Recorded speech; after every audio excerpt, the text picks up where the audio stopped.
My beloved child, stop and listen. Do not rush to explain, do not seek excuses, and do not hide behind hurried prayers or outward acts. Let silence cover your soul so you may hear the rhythm of my heart, the heartbeat that called your name when the first light touched the void. I am speaking not to condemn, but to awaken, for I see within you something quietly changing. The flame that once burned brightly for me has dimmed into fragile ashes. Do you not notice there is a crack in your vessel, not large enough to shatter, yet enough to let the glory I once poured in slowly leak away? I do not wish to lose you amidst the noise of the world. I do not want my voice drowned by the clamor of dreams that were never born of me. You once belonged wholly to me in the simplicity of faith and the light of gratitude, but now I see you swept into the whirl of shallow desires. I see you chasing the glow of artificial lamps instead of letting my dawn warm your soul. My child, I once called you by name and you answered, "Here I am, Lord." Then your heart was soft, tender soil, easily shaped, easily drenched with the dew of blessing. But now I see that soil hardened, covered with the dust of comparison and discontent. You look around and see others' blessed doors opening for them, my hand moving visibly in their lives, and you ask, "What about me?" Do you not realize that question has shifted your spirit out of the flow of my grace each time you look outward? To measure your worth, you forget the one who dwells within. I never called you to compete with anyone. I designed you after your own pattern, with your own appointed time and your own path written in letters only I can read. Yet you have taken the pen trying to rewrite the manuscript of your Creator. Do you not see? You are losing the rest I intended for you. I have watched you in silence. My silence is not absence, but an examination of the soul. In that quiet, I watch to see what truly fills your heart: love or ambition, faith or fear. But you have begun to confuse delay with denial. You've whispered within, "God has forgotten me." And in that moment you allowed the seed of doubt to take root. It grows quietly, entwining every thought, dimming the light of your faith. My beloved, I have never forgotten you.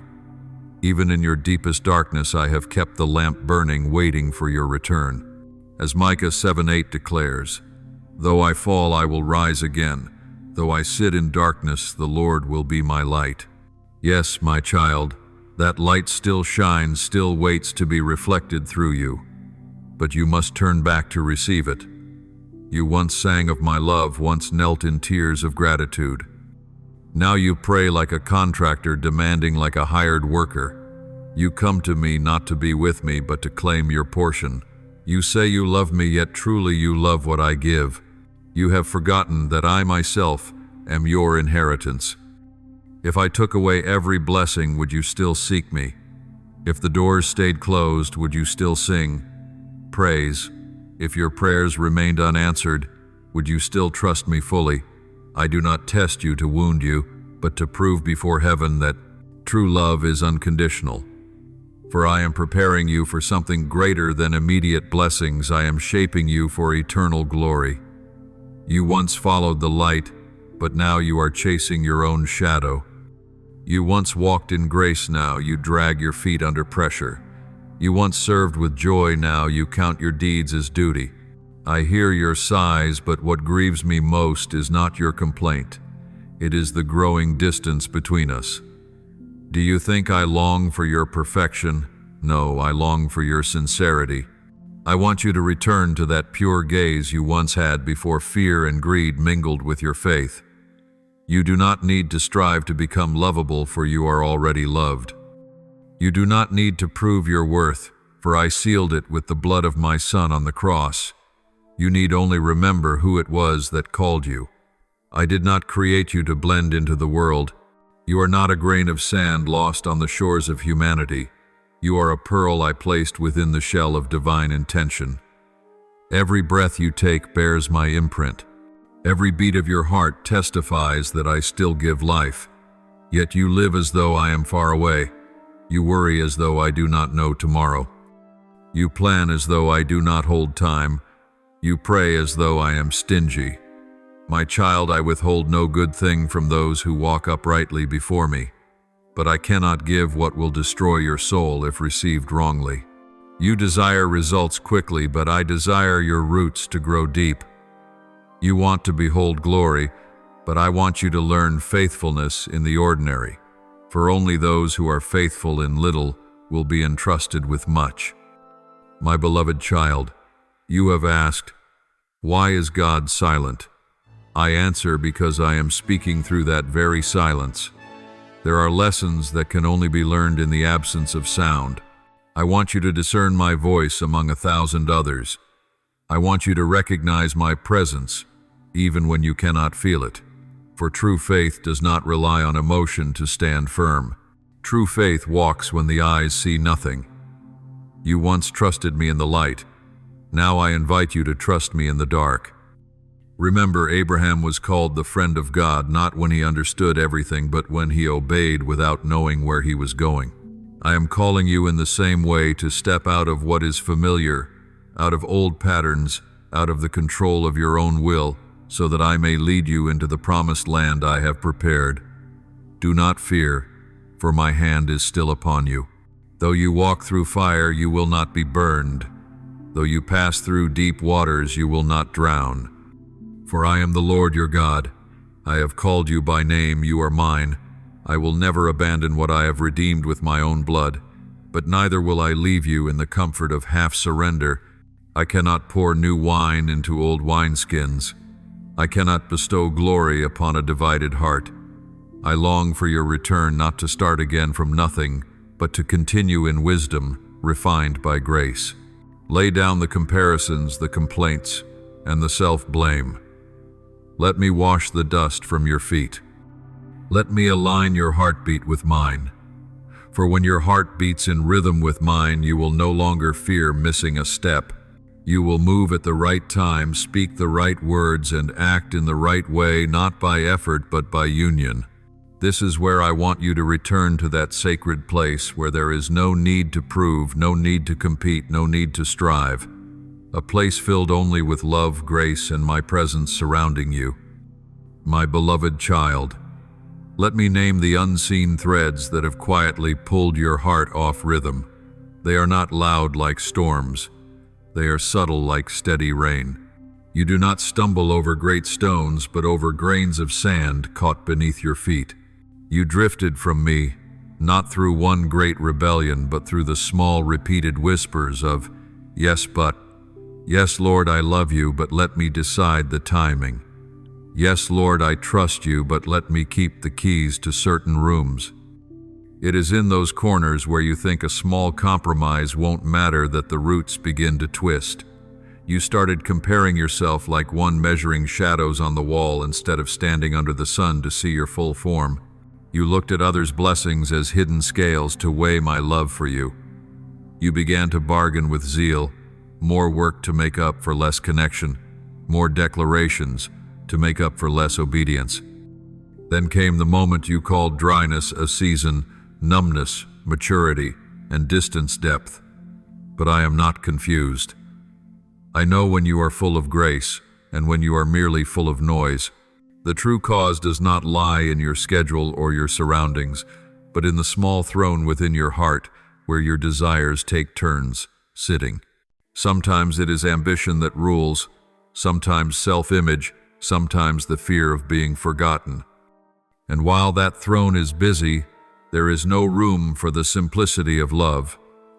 You act out of obligation rather than companionship. You seek answers as if I were a machine to command and you its operator. You have mistaken a relationship for a transaction. I do not rebuke to crush, but to open the way home. That path is not lined with flowers nor paved with comfort.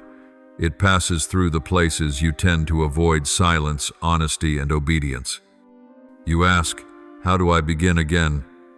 Begin at the small altar in your secret room where no one watches but me. Place there what you have secretly exalted: the desire to be seen, the habit of self-justification, the need to control outcomes. Name each one and lay it down.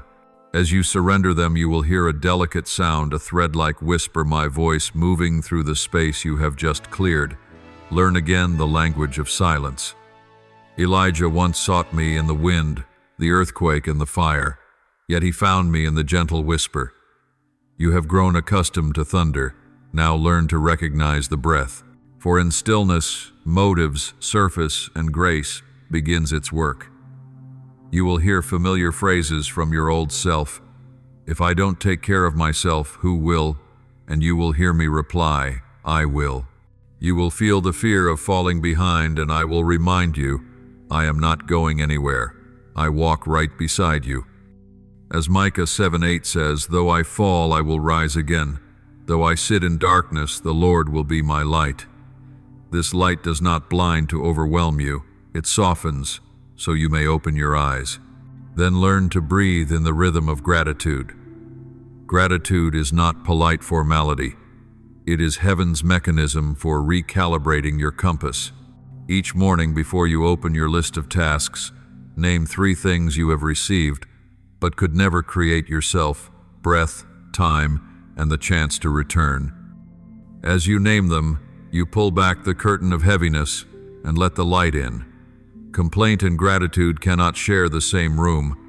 When one enters, the other must leave. You ask me why I seem slow. Let me answer through the image of the potter. I turn the wheel evenly, neither fast nor slow. Its speed is not arbitrary. It matches the clay's softness. When the clay hardens, I moisten it. When it yields, I shape it. When it warps, I do not shatter it. I press and smooth until its curves return. You long for the kiln right away, but I want the vessel thick enough to withstand the heat. If I placed you in the fire too soon, the cracks would run through your very core. I delay not to tease you, but to preserve you. Let me touch another root, the exhaustion of working for me without walking with me. You have replaced walking with running conversation, with reporting presence, with planning. You know how to complete a task, but you have forgotten to ask what I want completed. You know how to build a program, but you have forgotten to make room for me. I do not need a stage. I need a heart that welcomes me home. Give me back that space through steady, humble rhythms. Pause midday to whisper my name. Leave the screen a few minutes early to kneel. Answer a sharp word with gentleness. Choose to lift another's hand instead of seizing the microphone. These small, faithful acts are the stones paving the road back.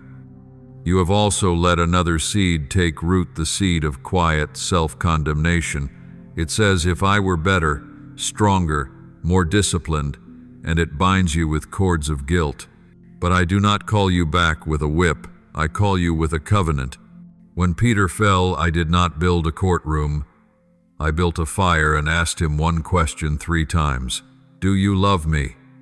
I restored him through love, then gave him purpose again. Feed my sheep. You will not walk rightly by looking back. Look at me. Sin is real, but so is forgiveness. Weakness is real, but so is renewed strength. I correct those I love so they may stand upright, not bow down in shame. My beloved child, you ask for a practical process. Let me draw you a simple path, not complex, but one that demands faithfulness. First, confess without detour. Each evening, place 3 questions before me. What did I chase today, apart from you? What words did I speak that did not bring life? What did I hold back that should have been surrendered? Do not defend, simply name them. When you name them, chains fall. Second, fast to hear clearly. Choose one noise that you know is overpowering your spirit, perhaps the constant need for validation, a form of entertainment, or a persistent distraction, and abstain from it for a steady period. Not to earn merit, but to make room for the whisper. During that time, read 1 page of my words slowly and pray briefly, but sincerely, Lord, create in me a pure heart. Repeat it until it becomes your heartbeat. Third, restore the discipline of love. Insert into your day 1 intentional hidden act of kindness, not to post, not to tell a message of encouragement, a shared meal, a quiet apology. When your hands move, your heart softens. When your heart softens, your ears begin to hear. Fourth, sow instead of rushing to reap. Replace the question, when will I see results, with, what seeds did I sow today? Faithfulness is the seed, time is the rain, and I am the Sunday. The harvest comes like a season, not like fireworks. Fifth, surrender the right to define. Whenever you label a day as failure or success, pause and ask me, Lord, what do you call this day?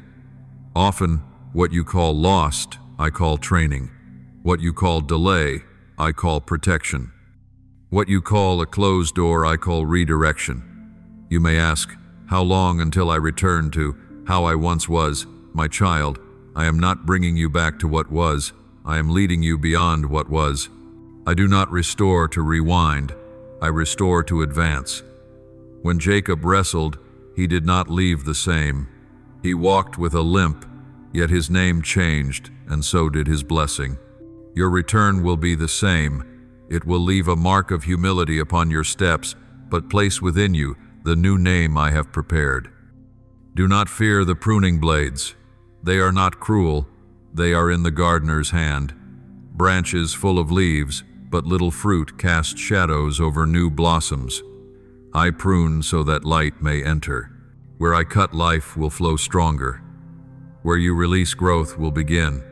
I will show you the ties that must be loosened, the schedules that must be simplified, the roles that must be laid down. You do not lose yourself when you lay things down, you rediscover yourself. You will know you are returning when joy comes before circumstances change.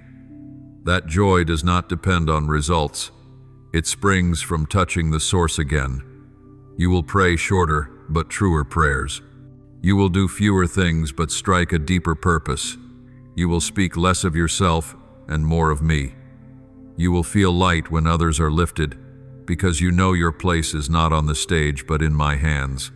You once feared being forgotten. Hear me clearly, there is no path I have written that escapes my sight. I stand at the end of every crossroad with one sign, come home. When you turn, you will find that I am not waiting far away.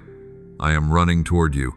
Like the father who embraced his lost son, I will not demand your explanation of every detour.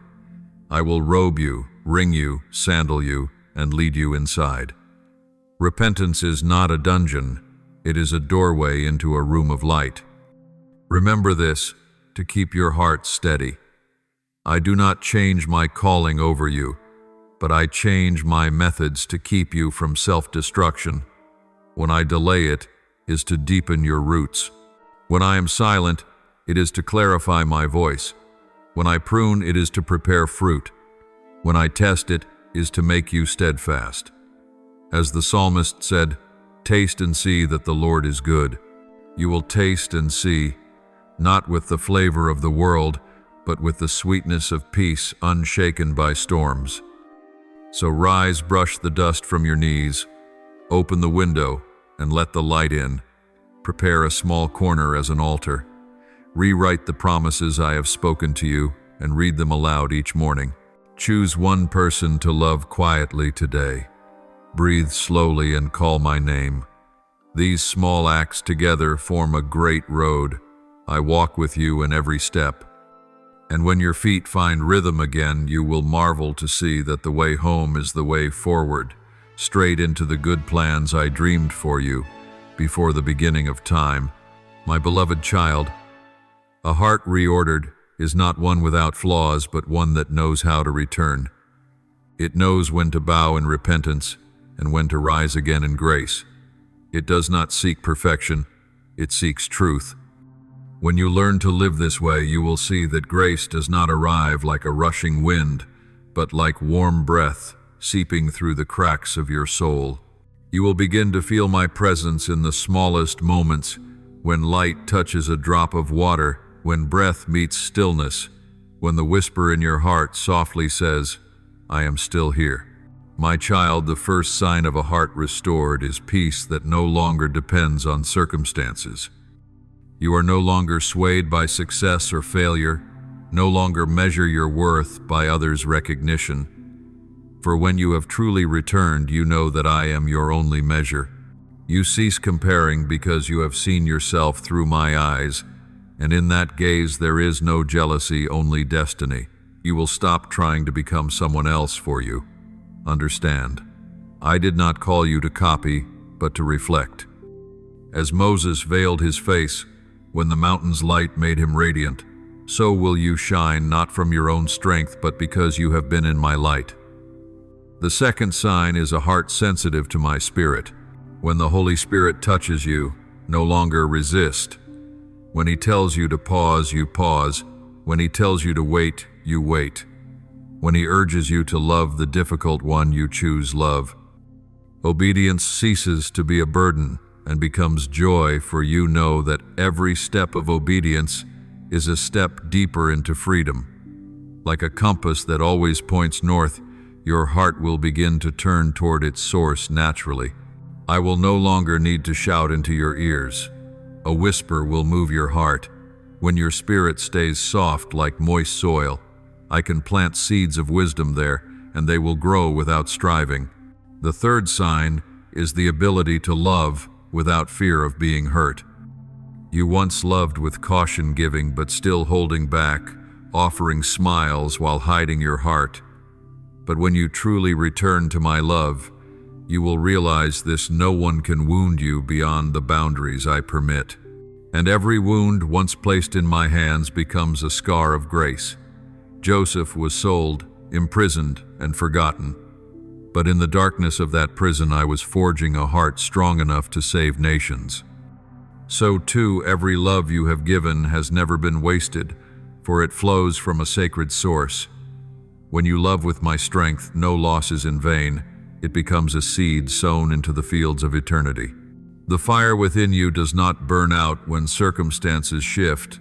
It dims only when you rely on your own strength. My fire does not require earthly fuel. It is sustained by connection. When you remain close to me, the flame glows even in the storm, for it is fed by my own breath. Do not try to keep the fire alive with effort, reputation, or emotion. Keep it alive through intimacy.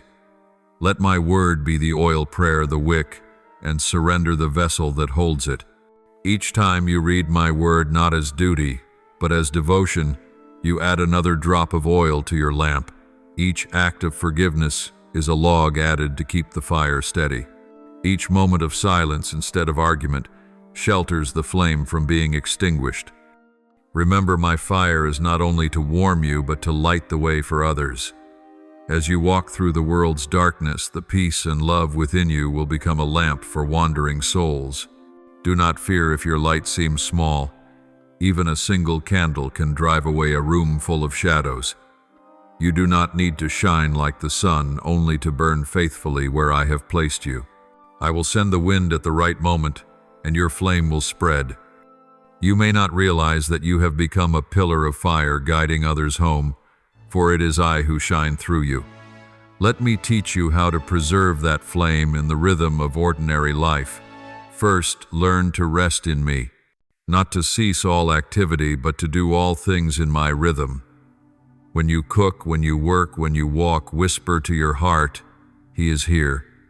Let every action become a prayer, every breath an act of worship. When you see the world through my eyes, you will know that no moment is ordinary. For holiness is not found in a location, but in the posture of the heart. Second, learn to set holy boundaries. Some things are not evil, yet they do not give life. Some voices are not harmful, yet they do not lead to peace. When your soul feels heavy after a conversation, a habit, or a relationship, ask, does this make my fire brighter or dimmer? If it dims, step back, not out of pride, but out of stewardship.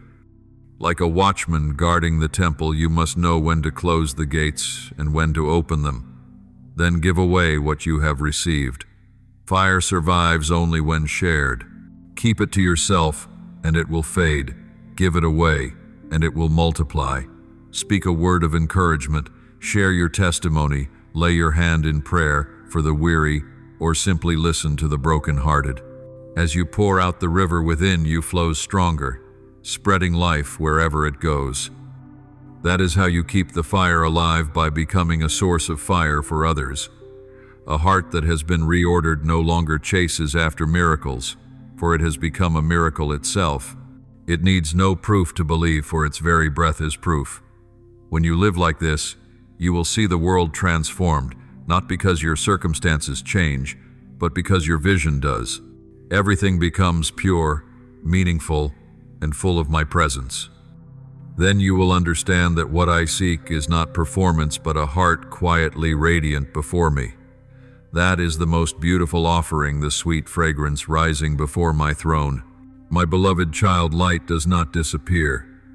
It is only hidden when clouds of trial pass across the sky of your soul.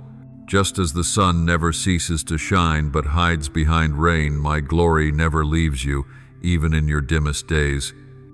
I know there have been moments when you looked around and asked, Lord, where are you? Why are you silent? I have heard even the sighs you could not voice, and seen the tears you tried to hide when you thought I no longer saw you. But beloved, in those very hours I am nearest. For darkness cannot conceal me, it only trains you to seek me differently, not with sight but with faith. When the light seems hidden, the first thing I want you to remember is this: silence is not absence. It is my method of teaching. Think back to your childhood when you were learning to walk. Your parents did not always carry you. They stood close, ready to catch you, but allowed your feet to find their strength. Likewise, when I am silent, it is not abandonment, it is formation. Silence is the classroom of faith. I want you to learn to stand firm on my word, not merely on your emotions. For if your faith thrives only when I speak, it is still fragile, but if you keep walking when I am silent, your faith has been refined. My child, I once led Israel out of Egypt with a pillar of cloud by day and a pillar of fire by night. There were times when the cloud hid the light, times when they could not see me, but I still went before them.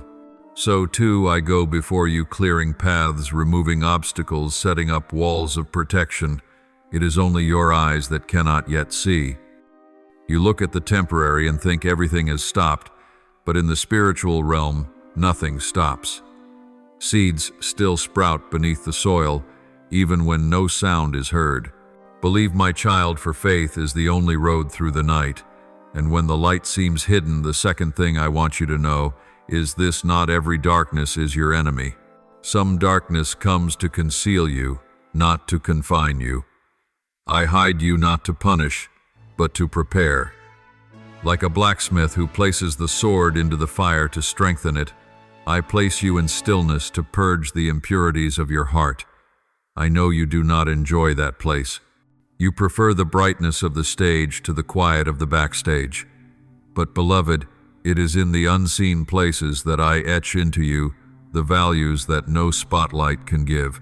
If I were to send you out too soon, glory could destroy you. But when you are hidden in me, you will emerge, not because you are called by name, but because you are sent with purpose. You have thought that light is the proof of blessing, yet often the truest blessings are born in the night. Adam met me in the cool of the evening breeze, but Abraham met me beneath the stars. Joseph heard my voice in the darkness of a prison. Daniel saw me in the lion's den, and Paul was illuminated on a road veiled in shadow. Why? Because only in darkness does light become truly radiant. When you have nothing left to cling to you, finally cling to me. When every door closes, you will see that the only door leading to me has never been shut. It is the night that teaches you this truth: light is not something you merely see with your eyes, but someone you trust with your heart. You ask, how can I keep walking when I cannot see the way? Walk by my voice, not by sight. When I say believe, that is the light for your next step. When I say be still, that is the light for your soul. When I say forgive, that is the light for the road ahead. Your light is not the sun, it is my word. Psalm 119:105 declares, your word is a lamp to my feet and a light to my path. You do not need to see the entire road. You only need to see the next step. And as you walk each step in faith, you will realize I have never left your side. When the light is hidden, the third lesson I want you to learn is this. Let your eyes adjust to the darkness so you may see what is concealed. There are treasures I hide only in the night. When you are no longer distracted by the noise of the world, you will hear the whisper of the Spirit more clearly. When you stop seeking light outside, you will discover the light within the flame I placed in you from the beginning. Many flee from the night in fear, but those who stop, kneel, and open their hearts will find me there, for I dwell in the deep places where no human light can reach. I know you have asked, why must I pass through the fire? Because only in fire does gold reveal its purity. Your light cannot truly shine until it has been tested by darkness. You cannot understand mercy until you have been in need of it. You cannot grasp the worth of light until you have known its absence. This temporary lack is teaching you what blessings never could: the depth of absolute trust. When emotions fade, when prayers feel dry, when you see no results, still stand firm. Say to your soul, though he slayed me, yet will I trust him. Job 1:3-1-5. That is not the cry of despair, but the anthem of a soul that has learned true faith does not need proof. Do not fear the darkness anymore. It holds no power over you unless you give it power. I am using it to form your spiritual eyes. When the night has passed, you will no longer see as you once did.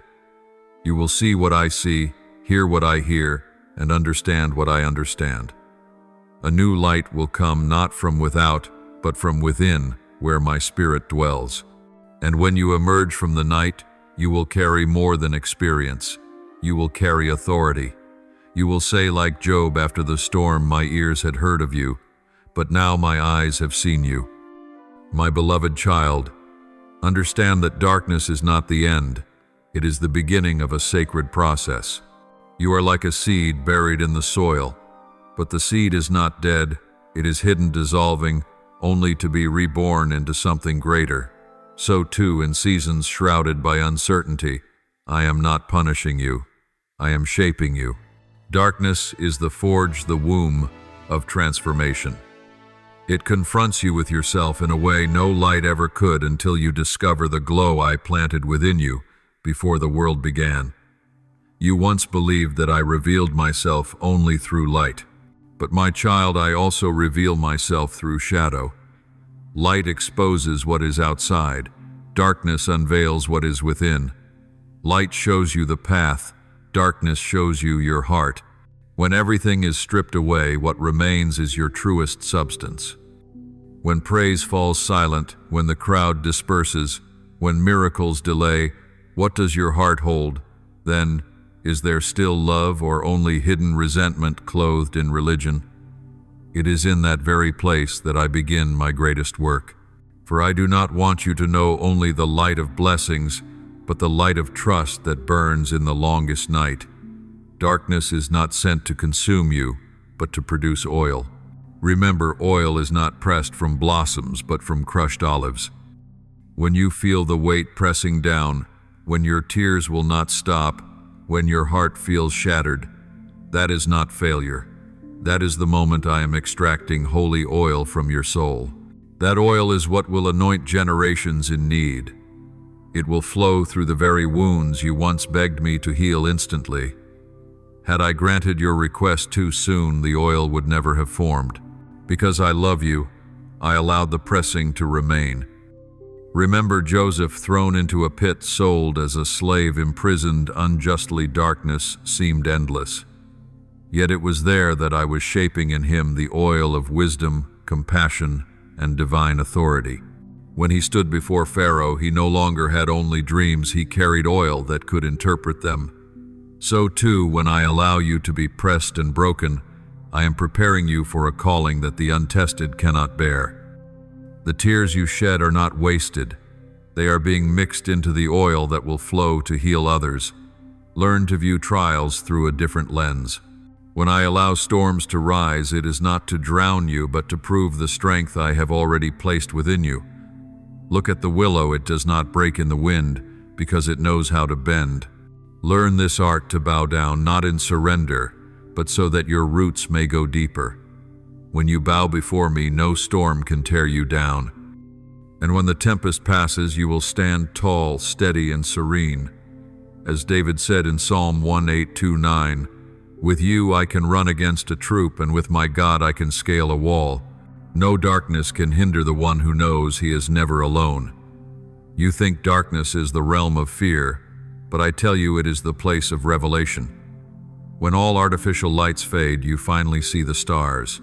When all the noise subsides, you begin to hear the melody of heaven. You once prayed for open doors, yet I closed them. You begged me to speak, yet I remained silent. Do you understand now, my child? If I had answered too quickly, you would never have learned that my silence is also a language of love.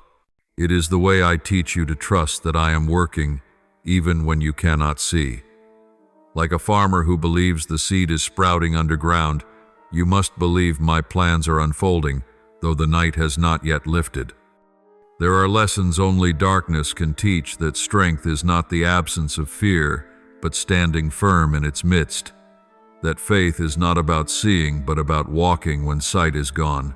That hope is not the outcome itself, but the choice to believe the outcome is being woven. As you pass through these moments, you will hear my whisper, "Do not be afraid, my child, I am here." And you will come to understand, as Jesus did in Gethsemane, that sometimes the miracle is not escaping the bitter cup, but drinking it in perfect obedience. Look again at your old wounds. Do not be ashamed of them. Let me turn them into windows where light can pass through.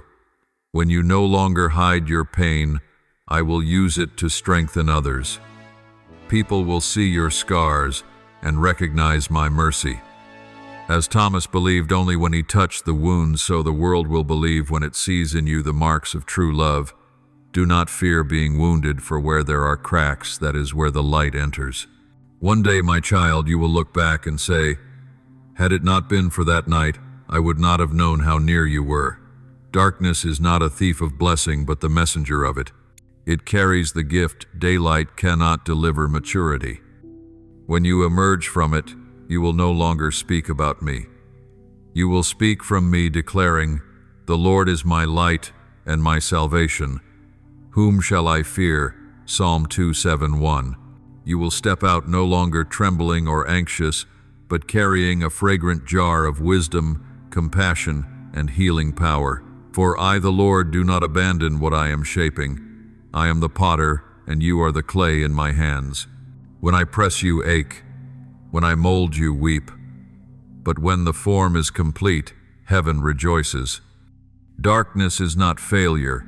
It is the canvas where my glory takes shape. So, my beloved, when the light seems hidden, do not demand tomorrow. Remain in me today. For even now the oil is being pressed and the light is preparing to break forth. My beloved, no night lasts forever. Every season of shadow has its boundary set by my own hand. When the time comes like dawn tearing through the horizon, my light will rise in your soul quietly, gently, yet irresistibly. It will not be like the light you once knew. It will not only guide your way, but radiate from within. For through endurance and surrender, you have become a lamp yourself. I do not merely want you to see the light, I want you to be the light.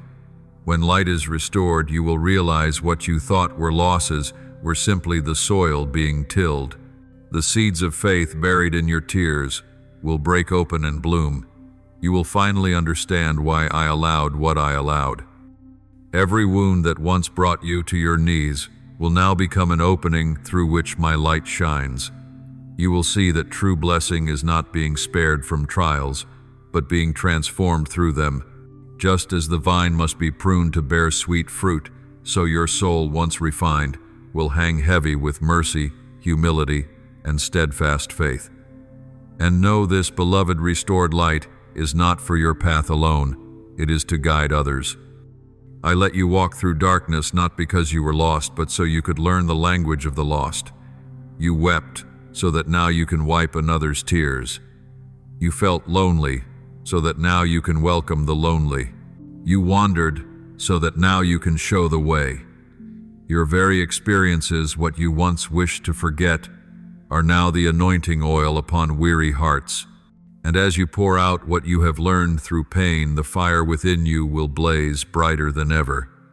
When the light returns, you will see that I was never waiting for you at the end as a prize. I was walking beside you all along. I was in every tear, every trembling breath of faith, every moment you thought you stood alone. And now as dawn breaks, you will look back on the nights you thought I had forsaken you, and you will see that I was carrying you through each step. Like a father carrying his child across the river, I have borne you without your knowing. And now as your feet touch the new shore, I say to you, arise, shine, for your light has come. Isaiah 6:01. You will see everything differently, not because circumstances have improved, but because your eyes have been healed. The things that once frightened you will become opportunities to reveal my glory. The pains that once wounded you will now testify of grace. You will behold the world through new eyes, eyes that search for light, even in the deepest dark. You will cease to complain about the night, for you will know that the night itself gives birth to the stars, and you will realize it is not the light you carry, but I within you who am that light. When the light is restored, I will entrust to you a new commission, the calling of one who bears light. Light is not merely to illuminate, it is to guide. Not everyone will welcome it. Some will resist, some will envy, some will try to extinguish it. But do not fear. Remember, light never argues with darkness. It simply exists. As you live in me, the light will naturally spread through your words, your gaze, your actions, even your silence. You do not have to prove that you shine. The darkness itself will bear witness. I want you to learn this. My child, true light is not something hung high for others to admire. It is the quiet warmth that heals another's heart. When you help a soul rise from despair, when you bring hope to one who has given up, when you whisper, God is still here in the middle of someone else's storm, that is when you reflect me most clearly. I have not called you to perform grand gestures that win applause. I have called you to be faithful in the small things, so that I may be glorified. And when you are faithful with little, I will entrust you with much, not to exalt your name, but to expand the reach of my light. As you walk in restored light, you will carry the fragrance of life. People will sense something different about you, not human wisdom, but heavenly peace. For whoever has walked through the night and kept their heart soft carries a power that the unbroken cannot comprehend. That power needs no sword, only love. It needs no defense, only presence. And it is your presence, gentle, yet steadfast, that will cause others to recognize me. This light does not come to end the journey, but to begin a mission. Those who have survived the night are called to guard the dawn. You no longer search for miracles because you have become one. Not because you are strong, but because I have shown my strength in your weakness. Not because you are flawless, but because you have allowed me to shine through your cracks. That is what I want you to understand. Light does not demand perfection. It only needs an opening. Now rise and walk. Do not be afraid if the old wounds still ache. Those very wounds are what make you shine. Do not hesitate if you do not yet know the way. I am the light for the path you cannot see. And as you move forward, you will notice other souls beginning to kindle their own flames. One candle can ignite 1,000. That is my design, not merely to save you, but through you to save many. The light you carry is the inheritance born from your darkness. Guard it humbly, tend it faithfully, and let it burn without ceasing. For light never extinguishes itself. It is only hidden when the bearer chooses to cover it. Let me hold the lamp for you, and the flame will never fade. You will live as one clothed in dawn, even while the world still lies in shadow. Wherever you walk, I will make darkness retreat. Whatever words you speak, I will turn them into comfort. And every act of love you perform will become a reflection of eternal light. My beloved child, Know this: no one can carry the glory of heaven without walking through fire. The fire is not your enemy. It is the companion I send to teach you what gentle light never could. Within the furnace, what is false is consumed, and what is true is revealed. And there, in that heat you thought would destroy you, I am present not as a spectator, but as the craftsman refining gold. You are not abandoned. You are being formed. You ask, Lord, why must I endure for so long? I answer, because the fire dies only when the metal reaches the purity I have determined. My furnace never burns what belongs to me. It only consumes what does not. Every layer of pride, every fragment of fear, every chain of the past, the fire will touch them all. Do not tremble when you see the smoke rise. That is not your soul dissolving, it is your weakness being separated from strength. When you feel I am distant, I am in fact nearer than ever, for I am the flame within the fire itself. As I appeared to Moses in the bush that burned but was not consumed, so I appear to you in your refining, proving that whatever belongs to me can never be destroyed. The fire does more than burn, it illuminates. In its fierce glow you will see what you could not perceive in calm. You will see hidden motives, choices cloaked in good intentions, and corners of your heart you once excused as human nature. I leave you in the fire not to torment, but to reveal, to teach you, not to fear truth, and to let truth set you free. Healing never comes through denial, only through encounter. And the fire is my mirror showing you who you truly are, so that I can restore you fully. When you are in the fire, I know your body trembles, your mind grows weary, and your prayers feel hoarse. But do not think I am silent. Every tear you shed is moisture keeping your soul from cracking. Every sigh is a sound I hear. I count every minute of your endurance, for I have set the limit of the flames. Not a single moment exceeds what you can bear. Just as I walked with the 3 men in the blazing furnace of Daniel's day, so I walk with you. To human eyes you may seem alone in suffering, but in the eyes of heaven there are 4, for I am always there with you in the fire. Fire has its own voice. It says, it is time to separate gold from dross. It does not care for titles or achievements. It recognizes only essence. That is why what once felt secure now trembles. You fear because the familiar is crumbling, relationships, positions, dreams you once held proudly. But my child, nothing good is being lost. It is being sifted. I do not take away what is good. I remove what hinders what is better. I strip to restore. I prune to make fruitful. I know there are days when you sit amid the ashes of what you once loved. Yet even in those ashes I am kindling a new flame. Like Joseph, stripped of his robe only to wear the mantle of authority in Egypt. Like Job, who lost everything only to receive double. Like David, who fled his palace to return with a softer heart, your losses have purpose. Nothing the fire touches remains the same, but everything it refines becomes more precious. Let me tell you a secret: fire not only refines, it anoints. In Scripture, oil is pressed only when the olive is crushed. Likewise, spiritual oil flows only when you are under pressure. When I allow you to face the heat of circumstances, I am preparing you to carry a new strength, one that cannot be taught, only lived. Every crack becomes a channel of grace. Every burn births deeper healing. Through this endurance, you will gain compassion for others, the power to touch pain without judgment, to speak comfort from the place of your own wounds. This is the anointing, the sacred oil heaven entrusts only to souls that have walked through fire. You say, "But Lord, I am too weak. I cannot bear this any longer." And I reply, "Not by your strength, but by mine within you." I do not ask you to be strong. I ask you to stay. You do not need to understand, only to trust that I will not leave. When you remain, my power is revealed. When you surrender, the miracle begins. Sometimes victory is not escaping the furnace, but standing within it untouched. I want you to learn to worship in the fire, not after it fades.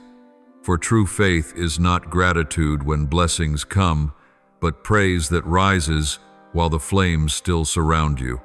Refinement does not last forever, but its result endures for eternity.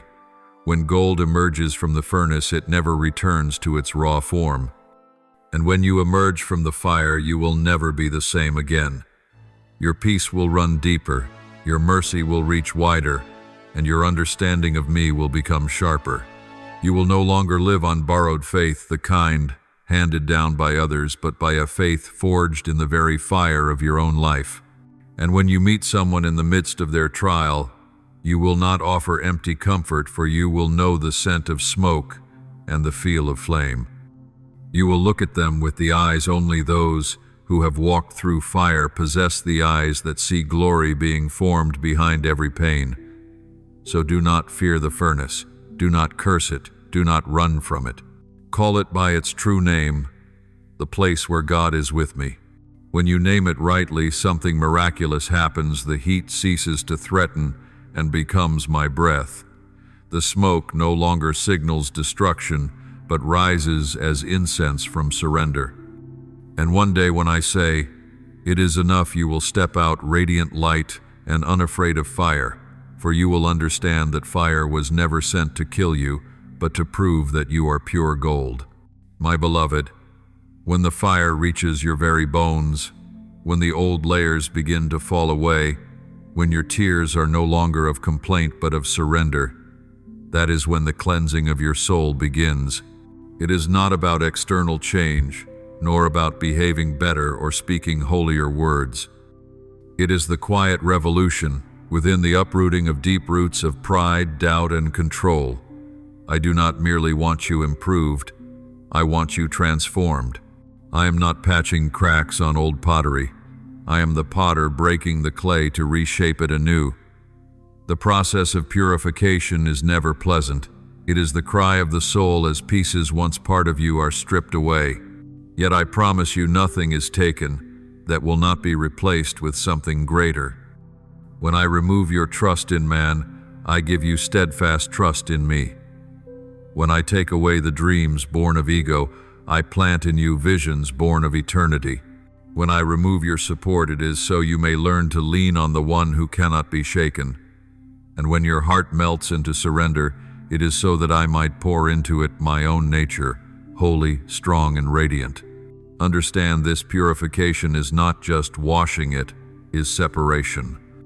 When you are purified, you are no longer blended with what once clouded your spirit. What you once considered harmless will now grieve you. Conversations that serve no life, old habits that drain you, desires that once captivated you, they will begin to lose their flavor. You will find yourself detached from the world's noise and its endless race for validation. Others may call you distant, but I call you set apart. For true cleansing always comes with separation. As Moses left the crowd to meet me on the mountain, so must you step away from clamor to hear my whisper more clearly. You ask, how will I know that I am being purified? You will know when things that once thrilled you start to leave you empty, when former joys no longer satisfy, when your heart hungers for something deeper you cannot yet name. That is the sign of transition. I am drawing you from shallow waters into the deep. There you cannot stand on your own footing. You must float entirely on grace. I know that terrifies you because it means you are no longer in control. But that is exactly what I desire, that you stop striving so that I can lead. You once lived by reason. Now I am teaching you to live by spirit. You once relied on plans. Now I am teaching you to rely on presence. Remember, purification walks hand in hand with silence. I often do not speak during this stage, not because I have left, but because I want your own voice to grow quiet. The voice of defense, of argument, of why and when must settle before your heart can feel my rhythm. Like a silversmith sitting beside the furnace, I do not take my eyes off you, though I do not speak. The silversmith knows the silver is pure when he can see his reflection in it. In the same way, I know the purification is complete when I can see my image clearly reflected in your soul. You once prayed, "Lord, use me," and this is my answer. But before I can use you, I must cleanse you of what is not mine. You cannot carry living water in a cracked vessel, nor can you shine if the wick is still damp. I am drying it, mending it, preparing it, so that when the oil is poured, you will burn brightly without burning out. This purification is not only for you, but for your generation. Through you I will release a new flow, a stream untainted by ambition or pride. You will become a spring where the thirsty come to drink, and they will be refreshed, not by your words, but by the life that flows from within you. Do not be afraid when familiar faces fade and old patterns fall away. When I lead you into new territory, I will not allow old chains to follow. Many will not understand you. Some will judge you, but you do not need their understanding. You only need my knowing. The solitude of this season is not abandonment. It is the sacred space where I pour myself in. As I fed Elijah by the brook of Cherith, so will I feed you in the hidden place with my very presence. There you will learn to be satisfied not by provision but by my word. Purification does not just make you clean, it makes you sensitive. As the noise fades, your ears will hear the whisper of the Spirit more distinctly. You will sense when to speak and when to stay silent, when to move and when to wait. Wisdom will not come from study alone, but from stillness refined by fire. I will make you a bringer of peace amid chaos, a voice of clarity and confusion. Every word you speak will carry life for it, will have passed through the fire, soaked in oil and released by my breath. Every purification has a process. Do not step out of the furnace until I say, "It is enough." Do not compare your journey to another's. They may be in harvest while you are in refining, but when your season arrives, it will not be denied. Each one I purify bears a unique mark. Moses carried the glow upon his face, Isaiah the coal's touch upon his lips, Paul the thorn within his flesh. You too will carry a mark not of shame, but of encounter. It will not fade, for it is the sign that you have passed through fire and lived by grace alone. When the process is complete, you will no longer ask, "Why did you choose me, Lord?" Instead, you will say, "Lord, please work through me." You will understand that every purification was never meant to push you down, but to lift you up in humility. You will realize that true humility is born only when it has been tried by fire. And you will comprehend my word, "Blessed are the pure in heart, for they shall see God." Matthew 5:8.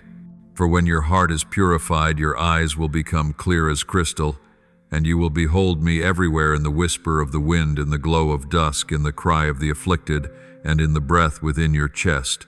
Do not fear if tears still fall, or if you feel stripped bare. I am removing the old garments to clothe you with glory. I am changing your fragrance, not the smell of smoke, but the perfume of new oil. When I see my image reflected perfectly in you, I will say, "Now it is enough. Step out." And when you emerge, the world will not see you as before, for the light within you will reveal that you have encountered the living God. My beloved, when the fire has finished its work, ashes will no longer speak of loss, but will become the soil of resurrection. What once was broken in you is not forgotten. I use those very fragments as the material to craft something new. You are no longer who you were. You are a creation reborn through flame, sealed by my Spirit, anointed with the breath of heaven. The fire did not destroy you, it birthed you. You did not merely survive, you have been transformed. Recreation is more than restoration, it is redefinition.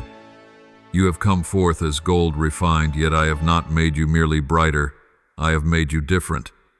Every old limitation shattered, every chain of fear burned away, every false belief about yourself consumed. Now you walk in true freedom, the kind not anchored in circumstance, but in the awareness that I dwell within you.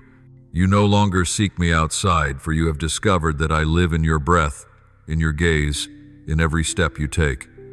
You have become a living temple where my glory abides. You ask, Lord, why do I feel both light and deep? Because I have given you a new heart. I have removed the one hardened by fear and disappointment and replaced it with a heart of flesh tender to my spirit. Once you heard my words with your ears, now you hear them with your soul. You no longer strain to believe, for faith has become your new nature. When I speak, you no longer doubt, but answer, "Here am I." When I call, you no longer ask when, but simply reply, "Yes, Lord." This is the sign of one reborn through fire, a yielded heart, a humble spirit, and willing hands. Fire does not purify, only to cleanse it empowers. In the old season you worked for me. In this one I work through you. There is a vast difference between the two. When you work for me, you strive. When I work through you, you flow. My spirit directs. My strength performs, and the results will far exceed your imagination. You will speak less, yet each word will carry power. You will touch lightly, yet each touch will impart life. You will not need to strive to shine. The light will naturally radiate, for it can no longer be hidden. Once recreated, you become an instrument of healing, not by skill but by scars. The things that once caused you pain will become the very language through which you reach others. Because you have been betrayed, you will know how to comfort the abandoned.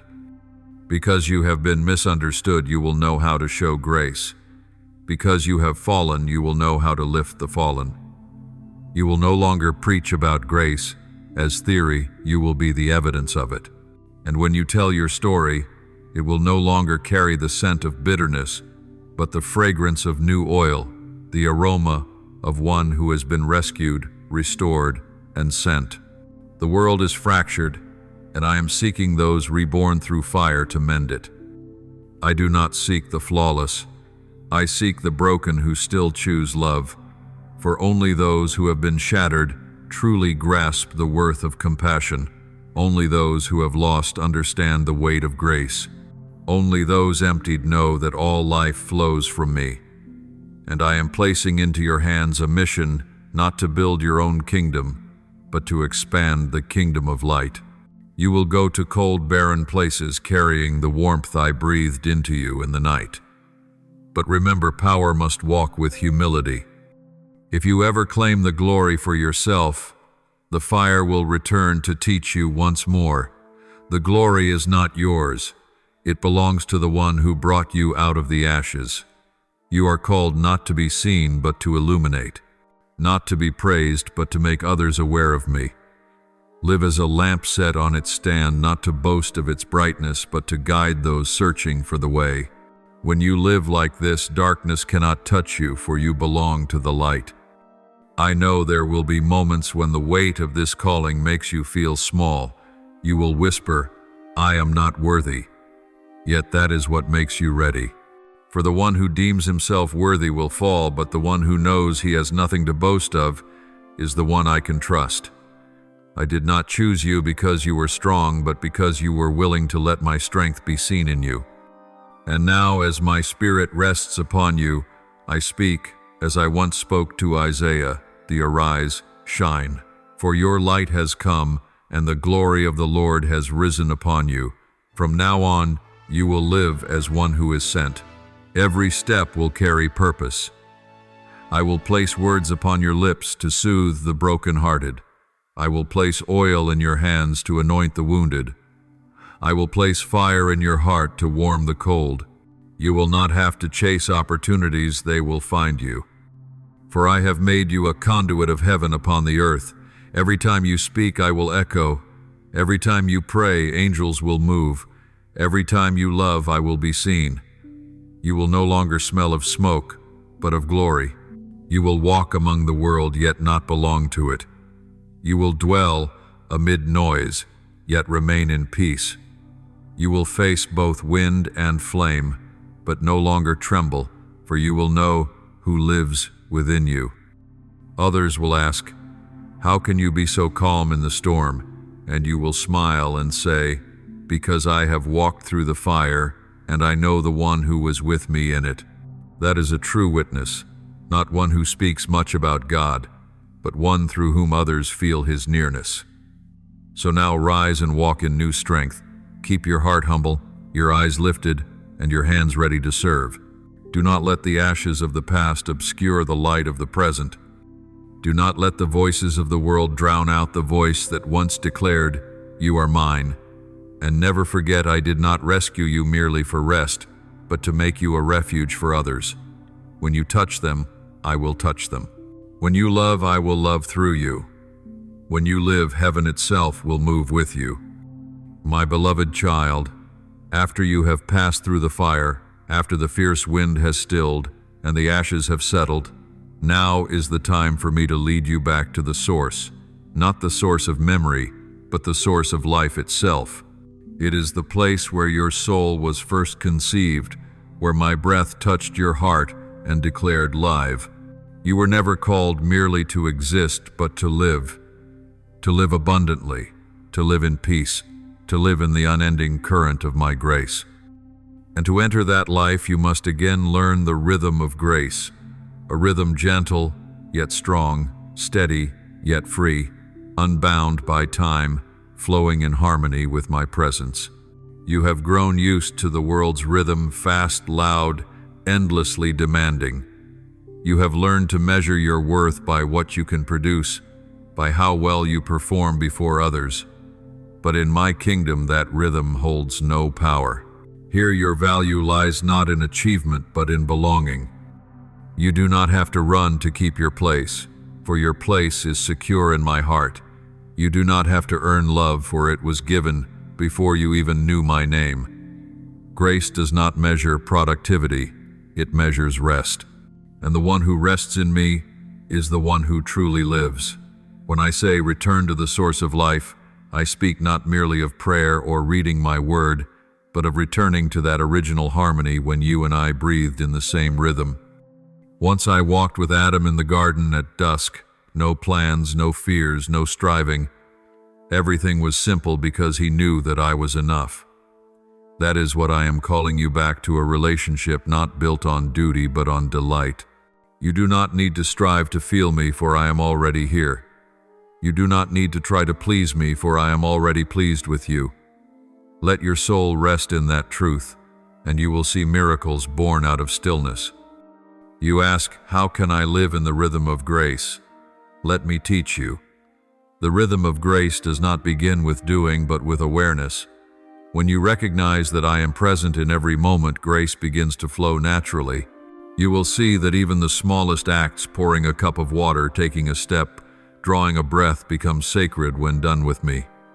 Grace is not confined to the church. It fills every ordinary space. It appears when you pause to watch the sunrise, when you choose to forgive the one who wounded you, when you smile though the answer has not yet come. In each act, you move in my rhythm, the rhythm of life itself, unhurried, unburdened, unafraid. The world tells you that if you slow down, you will be left behind. But I declare, those who wait upon the Lord shall renew their strength. Isaiah 40:31. Grace does not come to the hurried. It comes to those who linger and listen. When you pause, you do not lose time, you are restored. Just as the river never rushes yet still reaches the sea, you too will reach every destination without haste. Grace will carry you farther than your own strength ever could. Let me be your heartbeat, your breath, your rhythm. Then you will no longer grow weary from striving, but will move with the flow of my spirit. The rhythm of grace always begins in stillness, but it does not end there. From stillness I lead you into movement, not frantic but purposeful. As the moon orbits the sun, not out of fear but out of divine order, so you will learn to move within the orbit I have designed. When I say wait, it is to prepare you. When I say go, it is to reveal my glory. You need not worry about timing, for mine is perfect. Focus only on harmony. All I ask is that your heartbeat align with mine, beating in love, in trust, in peace. Many chase miracles, but the truest miracle is found in this simple way of living. When you walk in the rhythm of grace, everything begins to align. You will arrive where you are meant to meet, whom you are meant to meet, speak what you are meant to speak, do what you are meant to do, not by calculation, but by divine orchestration. My spirit is the current beneath every rhythm. You need not know the future, for the future rests in my hands. Learn to live each day with the awareness that you are never alone. When you return to the source, you will begin to understand that peace is not the reward after the storm, it is the atmosphere you were made to breathe. Peace is not a destination, it is the state of a soul in union with me. It does not depend on outward calm, but on inward alignment. You will learn that I do not silence every wind, but I teach you to sing within it. You will give thanks not because life is easy, but because life is meaningful. You will find joy, not because the world has changed, but because you have. And then you will truly live not by the frantic rhythm of the world, but by the gentle cadence of heaven. Grace is not a river that flows only through sanctuaries. It runs through streets, workplaces, and hearts. When you speak gently instead of judging, grace flows. When you forgive, the undeserving grace overflows. When you love without return, grace is at work. Grace is me moving through you so that the world might glimpse me in your eyes, your smile, and the way you live. So pause, breathe, and feel me here.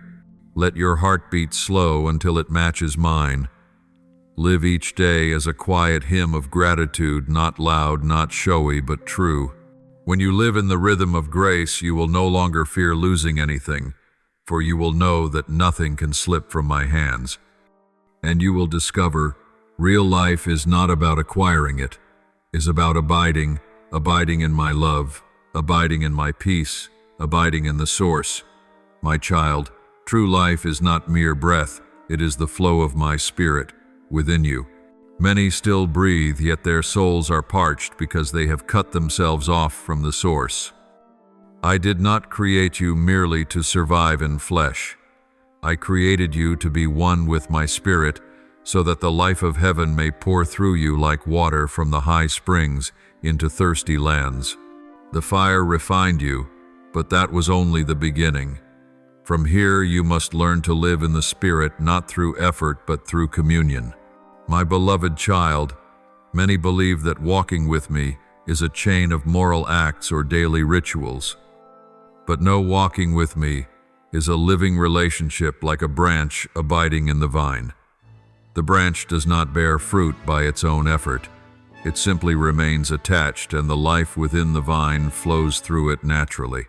In the same way, you do not need to strive to produce spiritual results. You need only to abide in me, and life will flow of itself. My Spirit is that life flow. He knows when you need strength, when you need rest, when to be silent, and when to speak. He is the heartbeat of your soul. Remember, my child, the Holy Spirit is not a force, but a person. He is not merely the power I send. He is my very presence within you. When you whisper, I am not alone, it is because He is there. When you feel weary yet remain standing, it is because He is sustaining you. When you pray but cannot find words, He intercedes for you with groanings too deep for language. Romans 8:2-6. And when your path confuses you, He is the living map within your heart, guiding you toward rest. To live in the Spirit is not to soar on emotion, but to rest in my will, even when that will remain beyond your understanding. The world teaches you to live by feeling, but my Spirit teaches you to live by knowing. Feelings shift like the wind, but awareness of my presence never changes. Do not measure my nearness by emotion, for often I am closest when you feel only silence. Trees send their roots deep in the dark soil unseen. Likewise, your soul grows deepest in seasons without light. My Spirit is there whispering in the stillness, training you to recognize me not by sight, but by spirit. When you learn this, you will no longer be shaken by seasons, for you will know every season carries me within it. You ask, how will I know that I'm walking in the Spirit? Look at the fruit you bear. When you truly abide in me, the fruit of the Spirit will blossom naturally. Love, joy, peace, patience, kindness, goodness, faithfulness, gentleness, and self-control. Galatians 5:2-2 23. These do not come by your striving, but by his indwelling. You cannot counterfeit fruit, for long fruit cannot exist apart from the root. The more you remain in me, the richer the fragrance will be, and others will know that you have encountered the living God. Do not fear, my child, if you do not see fruit immediately. Every tree has its season of shedding before its season of bloom. When my Spirit works, he often begins in silence. He prunes what is unfruitful, waters what is ready to live again. Be patient with yourself, for I am working with you, even when you cannot see it. When you breathe peace in the midst of storms, that is proof he is at work. When you choose forgiveness instead of retaliation, he is winning within you. When you choose love, despite your pain, my Spirit is alive in you. That is the true sign of spiritual life, when love becomes stronger than instinct. Living in the Spirit, my child, means surrendering each day, not once but moment by moment, every thought, every word, every decision. You cannot confine my Spirit to a corner of your life. He longs to fill every space. When you open yourself fully, he seeps even into the places you thought were beyond redemption, your fears, habits, and memories. He does not come to condemn, but to renew. You will see the barren lands of your soul, once dry and desolate, begin to sprout life again. What seemed dead will rise, not by your effort, but by the breath of my Spirit. You ask, why must I surrender every day? Haven't I already been transformed? Yes, you have been renewed, but the old nature still fights for control. That is why Paul said, I die daily. 1 Corinthians 1:5-3:1. To die daily is not to lose life, but to pause long enough for true life to flow through. When you stop clinging to control, my Spirit moves freely. When you cease proving your worth, he reveals your true worth. When you let go, he acts. When you are weak, he is strong. When you fall silent, he speaks. That is the dance of the Spirit, a rhythm between surrender and motion, stillness and flow, humanity and divinity. When you truly walk in my Spirit, you will begin to see the world through new eyes. You will see others not through judgment, but through mercy. You will stop reacting by instinct and start responding through wisdom. My Spirit will teach you when to say no and when to bow low. He will soften your heart toward others' pain, yet make it firm against temptation. He will teach you how to stand in the world without belonging to it, to face storms while remaining calm within. You will live not by sight, but by faith, not by instinct, but by guidance from above. My child, what I desire most is not that you serve me, but that you walk with me. Service can cease, but communion never ends. When you walk in my Spirit, everything you do, your work, your speech, your silence becomes sacred. You do not have to perform great deeds to please me. Faithfulness in small things delights my heart. When you smile at the lonely, I smile through you. When you comfort the hurting, I touch them through your hands. When you pray for those you struggle to love, I am glorified. So let my Spirit govern your breath, and you will find yourself living not for me, but in me. And when you live in me, you will feel the pulse of eternity. The world may shake, but your soul will not tremble, for you will know that it is not you holding faith, but faith holding you. It is not you grasping my hand, but I who hold yours. Let your heart rest in this truth. My Spirit is not only upon you, but within you, around you, and through you. He is the rhythm of life, the breath in your lungs, the wind that moves unceasingly within your soul. And as you allow him to lead, you will see every step you take, every word you speak, every touch you give will bear the fingerprints of heaven. My beloved, true peace is not the absence of storms, but the presence of me within them. Many ask me to still the wind, but few ask me to teach them how to stand in it. Yet when you learn to stand firm amid the rain and thunder, fear loses its power, for you will know who holds your hand. Peace does not come when the world grows quiet, but when your soul moves in rhythm with heaven. I do not promise you a life without wind. I promise to be your anchor within it. I do not promise that the waters will never rise, but I promise you will not sink. As I was with Peter upon the waves, I am with you. When he kept his eyes on me, he walked above the storm. When he looked at the waves, he began to fall. The issue is never how strong the storm is, it is where your gaze rests. Fix your eyes on me, the one unshakable, the essence of peace that does not depend on circumstance. When your eyes are on me, the waves become merely the stage for a miracle. But when your eyes are in fear, the water pulls you under. So keep your gaze steady on me, the one who never changes, the one whose calm is not circumstantial, but eternal. My child, peace is a spiritual discipline, not an emotion. It does not come from control, but from trust, from knowing that all things are in my hands. When you try to control, you lose peace. When you surrender, you find it again.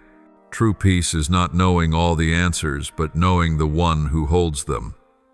It is not understanding every plan, but trusting that I never err. When you choose to trust, your soul is freed from the pressure of having to figure it all out. You will see peace comes not from clarity, but from confidence in me.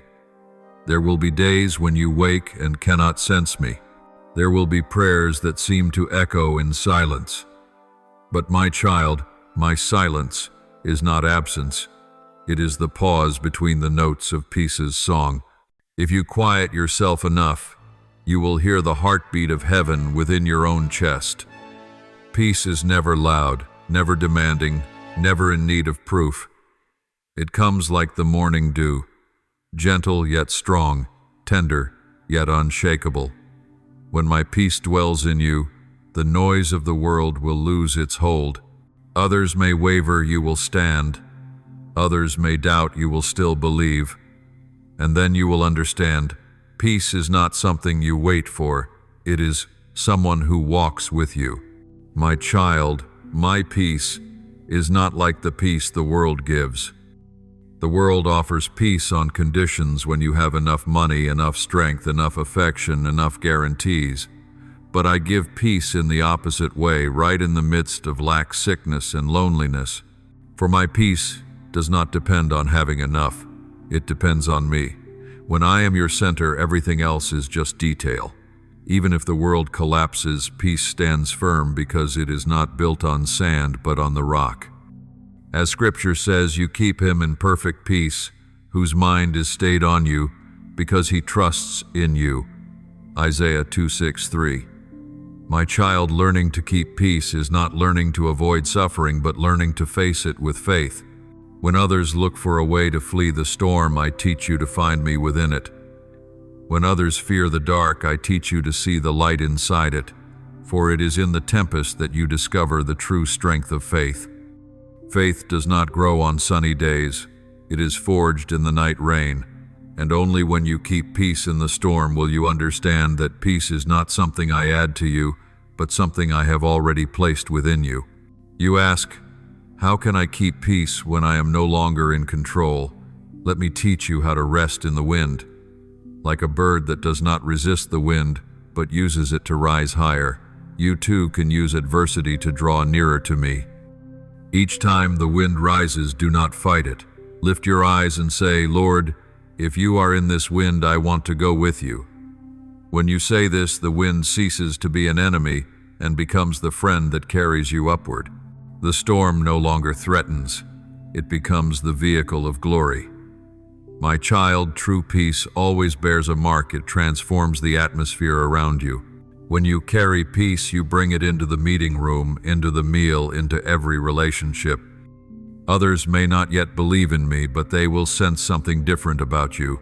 Your peace will lower their voices, calm their fears, and reignite their hope, for peace is heaven's unspoken language. You do not need to preach only to be present. Your peaceful presence is a resounding testimony that I live in you. Do not let circumstances steal the peace I have given. When anxiety surges, do not rush to a solution. Seek me. When doubts attack, do not answer with arguments. Answer with thanksgiving. Gratitude is the key that opens the door to peace. When you give thanks in the middle of what you do not yet understand, you are declaring that I am greater than your situation. And when gratitude rises, fear falls silent, for darkness cannot remain where the light of thanksgiving shines. My child, I do not want your peace to be a passing experience, but a permanent nature. You were made to carry peace, not only to seek it. When the world is in chaos, I want you to be a refuge for frightened souls. When others lose their way, I want you to be a lamp to guide them. When others collapse, I want you to be the hand that lifts them. But to do this, you must allow my peace to fill your whole heart. Peace cannot flow from a heart heavy with resentment. Let go, forgive. Become light, so that peace may dwell within. And one day you will look back, those winds that once made you tremble will become a song of thanksgiving. You will say, if not for the storm, I would not have known the strength of God. If not for the night, I would not have known the worth of light. You will understand that not one tear was wasted, and not one trial meaningless. I have used them all to teach you to live in peace, the peace that no power can steal. So now, my child, stand in the storm and sing. Let your song mingle with the wind so that heaven will hear that you have understood. Let the peace within you become the testimony that God is here. And as you do, rain will cease to be an enemy and will become the baptism of blessing. Wind will cease to be a trial and will become the breath of my spirit. Keep your heart still, for I am still saying, peace be still. Mark 4:39. My beloved child, now is the time to rise, not as one merely escaping pain, but as one who has passed through death into new life. Ashes still lie on the ground, but my breath covers them, and from them the seeds of spring will break forth. What you thought was the end is only the beginning. For I did not make you disappear in the fire, but to become the light that shines from it. New life is not a return to what once was. It is an entry into what has never been. The old has passed away, and all things have become new. 2 Corinthians 5:17. I do not want you to patch the worn garment of your past. I want you to wear the robe of glory I have woven from your tears. Every tear you shed I have gathered, every sigh I have heard, and now I am using them to write an entirely new chapter. You will no longer say, I have lost everything, but I have been made new. For no one walks through fire and returns the same. Whoever walks with me through the flames bears the imprint of eternity. The new life I give is not a return to mere stability. It is an awakening. You will begin to see everything differently. Your eyes will no longer search for danger signs, but for my traces in all things. You will find meaning in the small miracles in the ordinary.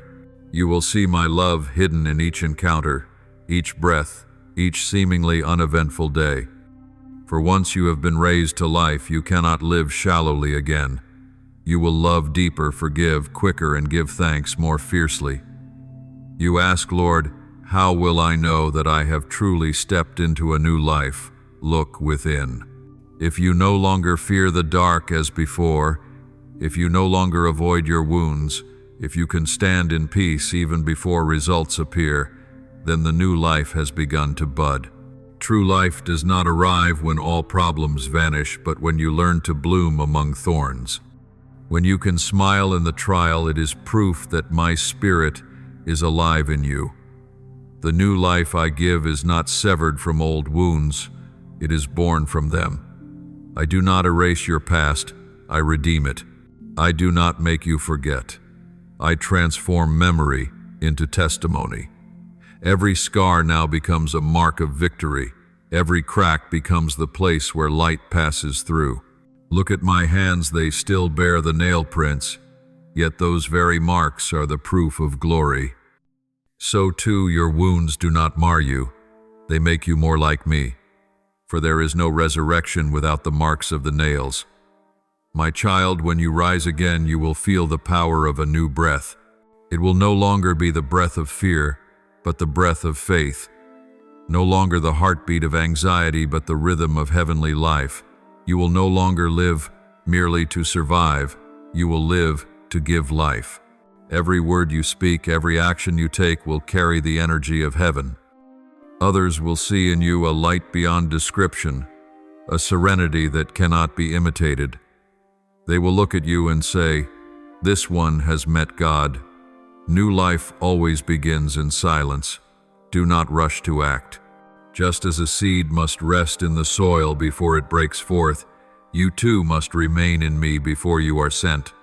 Do not fear stillness. It is not delay, but preparation. I am working in what your eyes cannot yet see. When the time comes, you will feel a stirring within, not born of ambition, but of the fire of the Holy Spirit. Then you will know the time to step forward has come. When you enter into this new life, everything around you will also change. The spiritual atmosphere will shift. Those not aligned with your frequency will quietly fade away, and those who carry the same light will be drawn to you. You do not need to seek them. My Spirit will connect you. I will place you among those who need you, and I will place beside you those you need. Everything I do has purpose, and new life never moves by coincidence. But remember, new life requires new responsibility. You cannot bring an old mindset into a new season. If you try to step into the future while holding tightly to the past, you will become trapped between two worlds. Let go. Release even the good things that no longer fit. Release relationships that have completed their assignment. Release dreams that were once right but no longer align with the person I am shaping you to become. New life always requires emptiness to make room for fullness. Do not fear change. Every change that comes from me carries blessing, even if it first feels uncomfortable. When you live in me, every loss is a preparation for increase. Just as a seed's shell must crack for the sprout to emerge, so must your old layers break open for the life within to be released. The death of the old always accompanies the birth of the new. And when you do not resist, you will see that this process is beautiful, painful, yet sacred, burning, yet radiant. The new life I give you is not for you to keep but to pour out. Everything I place within you carries a mission. Your peace is not only for you to guard but to share. The love you receive is not only for you to feel but to give. The light within you is not only to guide your path but to illuminate others. New life is outward life to give, to serve, to reveal my glory upon the earth. When you live this way, you will no longer see your life as small, for you will be participating in eternal life itself. You ask, Lord, what if I am weak? And I say to you, it is because you are weak that I have chosen you. My strength is made perfect in weakness, 2 Corinthians 1:2-9. I do not need your perfection to act. I need your willingness. You do not have to understand every plan. You only need to trust that I am leading. When you walk into a new life, do not rely on the map, rely on the hand. For my hand not only guides, it lifts it, shelters, and it sends. My child, when you step out from the fire and walk into new life, tread softly, for every footprint you leave upon the earth belongs to one who has been reborn. Let your heart stay tender, your light pure, your words full of grace. I am making you the breath of heaven in a weary world, and then you will realize that true life is not found in what you possess, but in who you are in me. You are no longer a victim of the past, but a witness of grace. You are no longer one who was burned by the fire, but one who carries the fire forth. And I say to you, rise, my child, for the hour of resurrection has come. No darkness can bind you, no voice can deny you, no power can stop you. I have placed a new breath within you, anointed your head with oil, and called your name at dawn. Step out live, breathe shine, for you were not saved merely to survive, but to live fully in my glory. My child, when new life has been breathed into your heart, when the flame within you no longer burns from fear but from love, that is when I send you out not to prove your worth, but to fulfill the worth I have already placed in you. Mission is not a burden. It is an invitation into the greatest joy, the joy of seeing my light touch the world through your hands. Do not think your mission is distant or grand. It does not only dwell in pulpits or faraway lands. Your mission begins where you stand, with the people around you, with the work in your hands. I do not need you to do great things to be remembered. I need you to do small things with great love. When you treat a difficult person with kindness, when you forgive instead of condemn, when you listen instead of judge, you are doing heaven's work. The mission is not doing for me, but revealing me. My child, this world is thirsty not only for bread and water, but for meaning, compassion, and truth. People search in the wrong places: fame, wealth, power, and the more they seek, the emptier they become. And it is there that I send you as one who carries living water. You do not need to save anyone, for that is my work. You need only to carry the water. Let your life be a gentle invitation. Let anyone who is thirsty come to me and drink. When you live in the light, you become a lighthouse, not shouting, but still guiding the lost home. Remember, my child, mission does not begin with knowing what to do, but with knowing me. Only when you are in me can you go for me. You cannot give what you have not received, nor speak what you have not heard. Let every morning begin with a whisper in your heart: Lord, today I am your vessel. When you say that I will guide your every step, there will be moments you do not understand why I take you to certain places, make you meet certain people, or cause delays. But in time you will see there is no coincidence in my kingdom. I arrange all things, and your mission is woven through every detail. Do not fear if you feel unworthy or small. Those I send have always felt that way. Moses trembled before the burning bush. Jeremiah wept when he heard my voice, and Isaiah cried out, "Woe is me, for I am a man of unclean lips." Yet to each of them I said, "Do not fear, for I am with you." I do not need your strength. I need your surrender. When you say, "Here I am," heaven moves. When you step out, though your heart still trembles, I add my power to your step. For the mission does not depend on your ability. It depends on my presence within you. I send you, my child, not to withdraw from the world, but to enter it without being absorbed by it. Like salt you are sent to preserve. Like light you are sent to shine. Do not lock yourself behind spiritual walls, for light has meaning only when it enters the darkness. I have not called you to build a religion, but to carry life. Let your very presence become a place where others feel peace, where they are seen, loved, and healed. Become a living testimony that I am still at work upon the earth. You ask, Lord, how will I know what my mission is? You will know when you allow me to lead. A mission is not something to be planned. It is something to be discovered as you obey day by day. When you are faithful in small things, I will open great doors. When you learn to listen to the Holy Spirit, He will lead you to the right place, the right people, and the right time. Sometimes you will not even realize that you are walking in your mission, for it will happen as naturally as breathing. When you live in me, everything you do becomes sacred. Do not think that a mission is always radiant. There will be days I send you into solitude to intercede for souls who have never known your name. There will be moments when I place you among crowds, not to be seen, but to see them through my eyes. There are assignments no one will know about, no one will applaud, but heaven knows. And these quiet works move my throne more than 1,000 songs. For I do not look at the scale of the deed, I look at the motive. Every act born of love has eternal value. I do not send you alone. I have gone before you, preparing hearts, preparing ground, preparing timing. You need only step in. I will place words upon your lips, light in your eyes, and kindness in your hands. When you are weak, I will make you strong. When you are weary, I will lift you up. When you cannot speak, I will speak through you. And even when you are silent, your very presence will still declare, "The Lord is here." My child, your mission will not only change others, it will transform you. Every soul you touch will make you deeper, softer, and more like me. Every act of service will dissolve a piece of your old self, allowing my spirit to grow within you. Then you will understand a mission is not a journey of doing something for God, but of being transformed by God as you obey.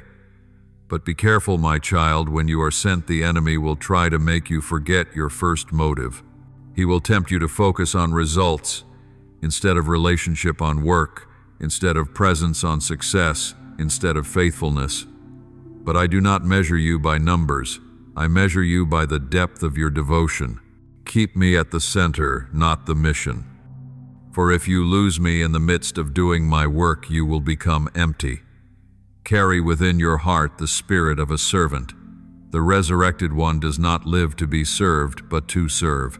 You are sent not to appear great, but to reveal my great love. When you wash another's feet in humility, heaven rejoices. When you stay silent instead of striking back, the angels take note. When you choose love instead of resentment, my throne is exalted. Therefore, never underestimate small acts, for in my kingdom anything done in love is a miracle. I promise you this: when you are faithful to your mission, you will never lack. Not because you will have everything, but because you will have me in everything. I will be your bread when you are hungry, your water when you thirst, your breath when you are weary. When you sow into others, I will make your ground bloom. When you give, I will refill you.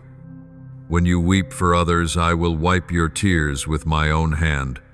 For no one who serves me ever does so in vain.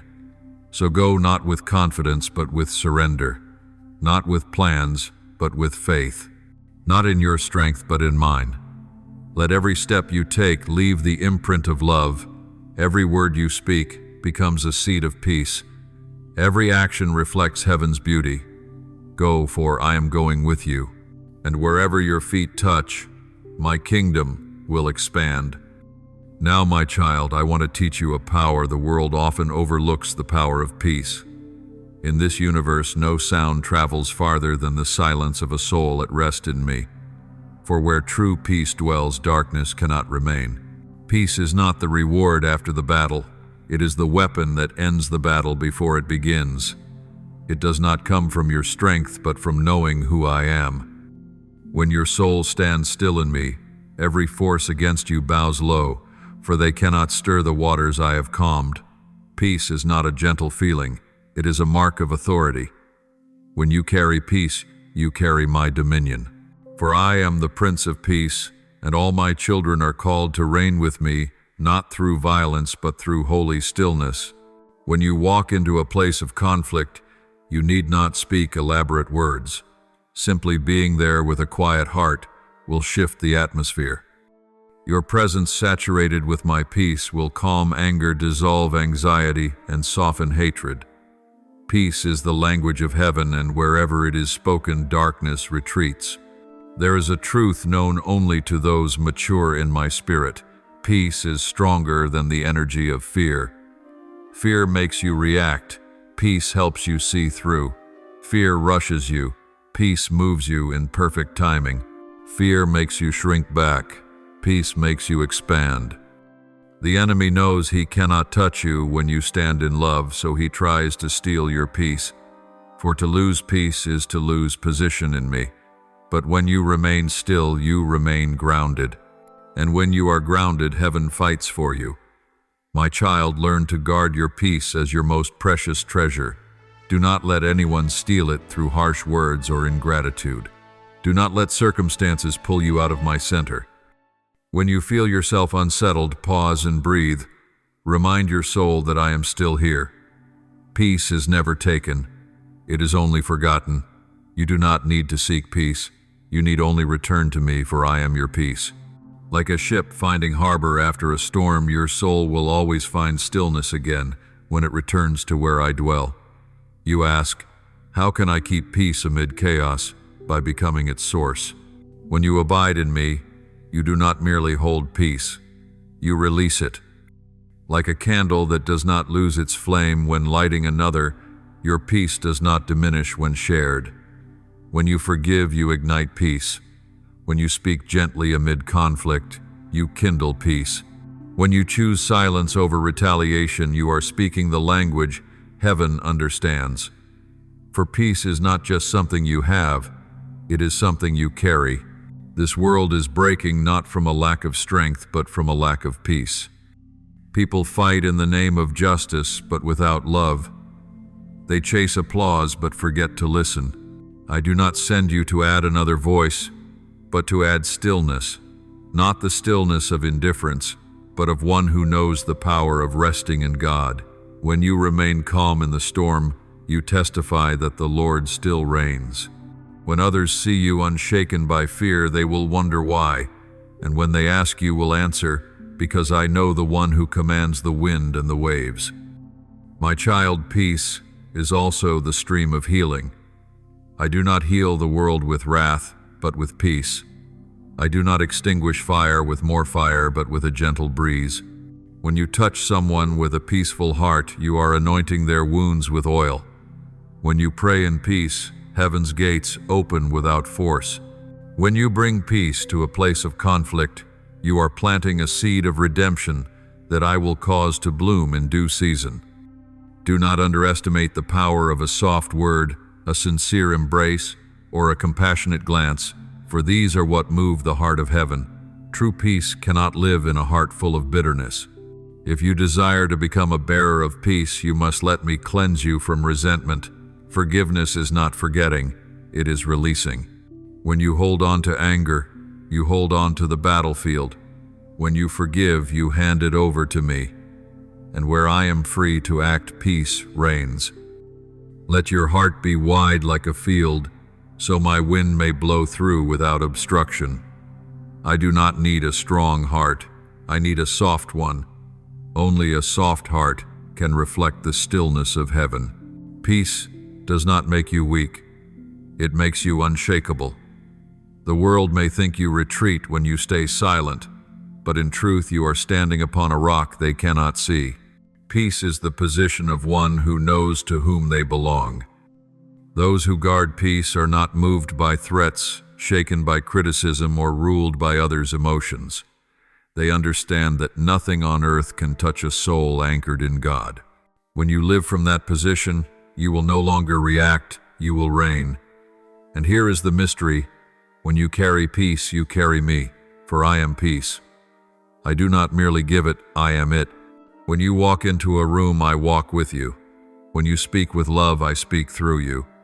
When you pray in stillness, I move through you. Your peace becomes a living testimony that I am alive. Every time you remain calm in chaos, angels rejoice, for they see my reflection in you. Know this, my child, your peace is contagious. It is living water that flows into your family, your workplace, and even into places once defiled. When you walk with a tranquil spirit, you shake the earth in ways war never can. The spaces you enter will begin to shift, not because you speak much, but because you carry heaven's atmosphere. Let every room you enter grow lighter, every heart you touch grow warmer, every mind you encounter grow clearer.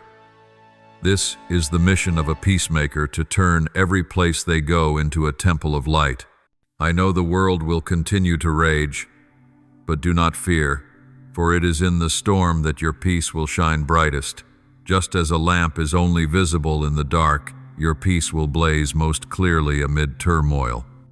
And when you guard your heart, you will not only save yourself, but also those standing near you. They will look at you and find their way home. For peace is not merely a state, it is an invitation to return to the source. So now become a bearer of peace in this fractured world. Let your breath be a prayer, your gaze a stream of mercy, your hands instruments of healing. Let every step you take sow divine order into places of chaos. And when you grow weary, remember, peace does not come from striving, but from abiding in me. Stay, and I will do the rest. I've called you to be a child of peace, not only to receive it, but to release it, not only to dwell in it, but to bring it wherever you go. When you learn to live this way, the world will recognize you not by your words, but by the atmosphere that follows you. That is the mark of one who truly belongs to me. And when you walk, I will walk with you. When you speak, I will speak through you. When you are silent, I will act. Let peace become your crown, your garment, and your language, for peace is where heaven and earth meet. My child, now is the time I open your eyes to see what you have long prayed for in silence, the harvest of faithfulness. The days you thought were wasted, the tears you shed in loneliness, the nights you whispered my name, none of it was in vain. Each of those moments was a seed planted in sacred soil, watered by faith, and today I say to you, the harvest is near. You have walked in darkness yet continued to believe. You have loved even when unloved. You have given when unseen. You have stood firm when the waves sought to swallow you whole, and I have seen it all. No act of faith is too small before me, for I am the God who remembers. Every tear that fell from your eyes fell into my hands. Every prayer that left your lips did not vanish into the air, but was stored in golden bowls before my throne. Revelation 5:8. Now those very prayers are blooming into glory. The harvest I bring to you is not like the harvests of this world. The world reaps by strength. You will reap by grace. They measure by gain. You will measure by faithfulness. They seek immediate reward. You will receive an eternal one. For all that you sowed in tears, I will cause you to reap in songs of joy. Psalm 126:5. But understand this. The glorious harvest is not only about receiving blessings, but about seeing the divine purpose of every seed. You will realize I never let a single pain go to waste. Every trial became soil for new life. Every loss opened the door to something deeper, purer, and far more radiant. Beloved, the years you thought were wandering were the years I was tilling the ground. No soil can yield without first being broken. So too your soul could not bear fruit until it was stirred and softened. I allowed the winds of life to uproot pride, comparison, fear, and doubt. Now the ground of your heart is ready, tender enough for me to plant seeds of power and glory. You thought I was slow, but I was working deep. For my harvest is not for a moment, but for a lifetime and beyond.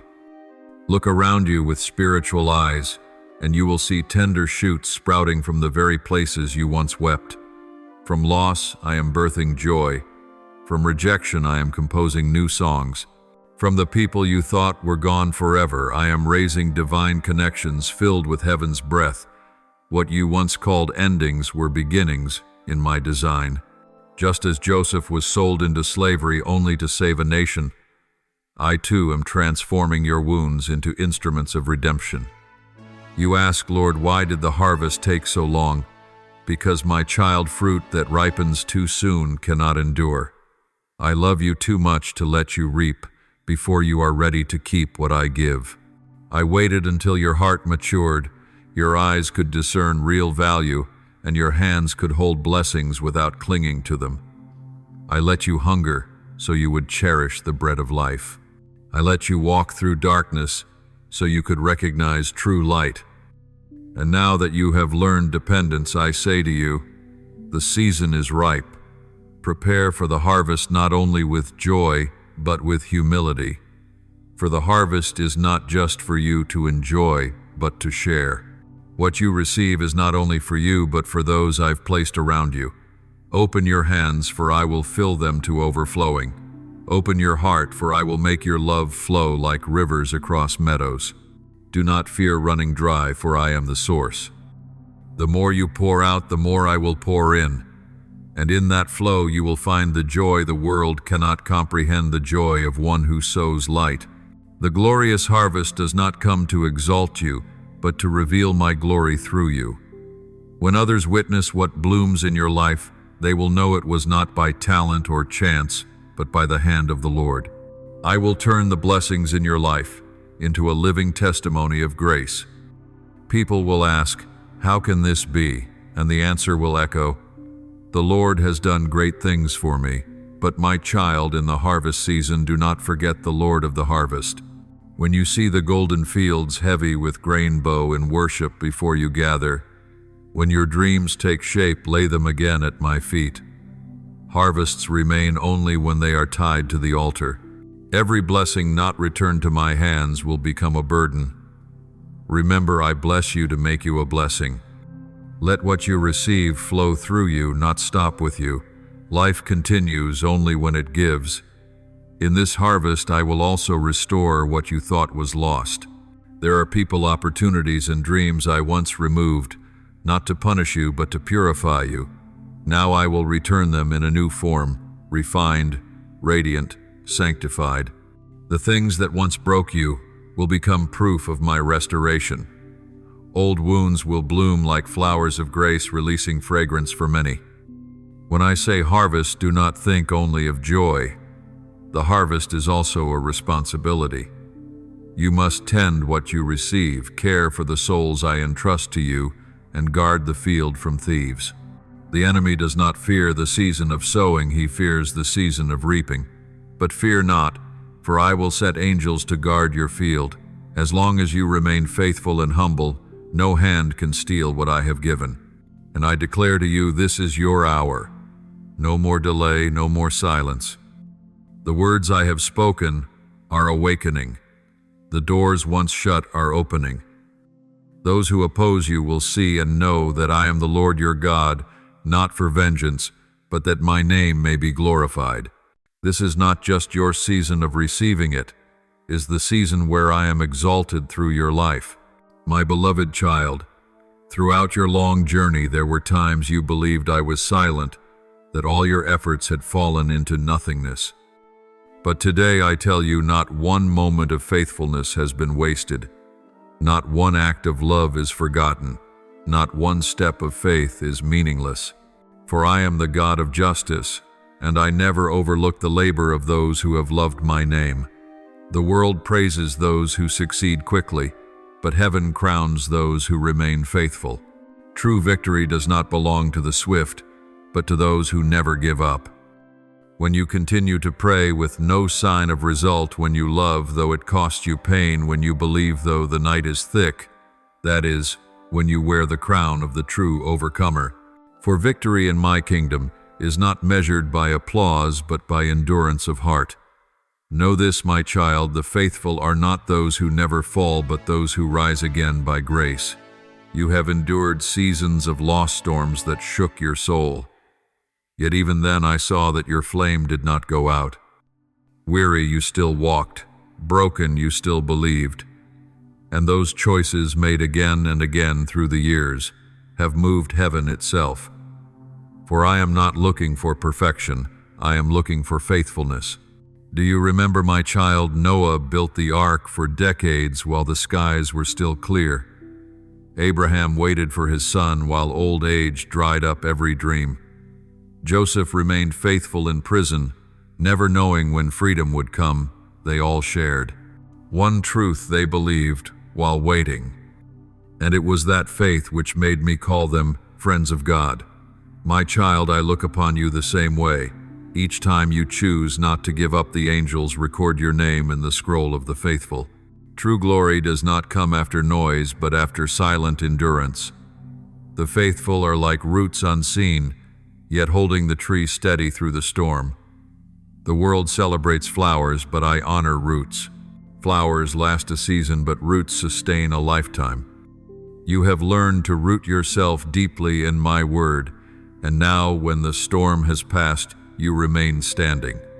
And I say to you, the time has come for your roots to bear fruit. Know this: true glory is not a reward for effort, but the result of communion.